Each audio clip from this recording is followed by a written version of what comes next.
Hello, I'm David, Bishop of Basingstoke. I'm involved in a project called Generous June, producing daily podcasts, producing sermons each Sunday during June. You can find more about it on the website Generous June.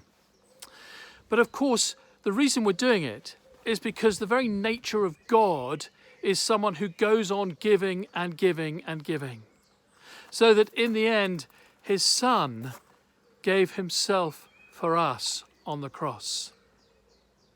Actually, through everything Jesus taught, and if you look at what he said and what he did, you discover a completely different way of living. A way of living that sees the person in front of you as the most important person for that moment, who listens intently to what it is they're saying.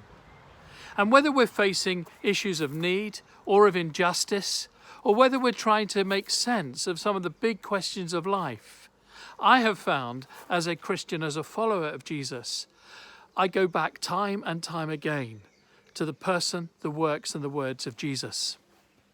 And so in Generous June, we're doing exactly that. We're saying, what is it that changes the world? Well, fundamentally, it's when we begin to dare to see the world as God sees it. When we dare to see ourselves as God sees us. And then we discover that actually blessing comes as we give of ourselves rather than take for ourselves. Generosity covers, I think, almost anything. It covers every resource, doesn't it? It covers our time, our money, our energies, our friendship, our hospitality. It covers our money too. I've also discovered over the years that it really is true that the person who gets blessed most in the transaction is the one who gives. And I suspect it's because somehow we're getting caught up in the character and nature of God himself. During these last few weeks of lockdown, I've become very aware of the generosity of many other people, of those who've gone on working in essential services, those who've been key workers, whether it's in the supply chain, whether it's in keeping our public services going, whether it's in the frontline health service professionals and care staff.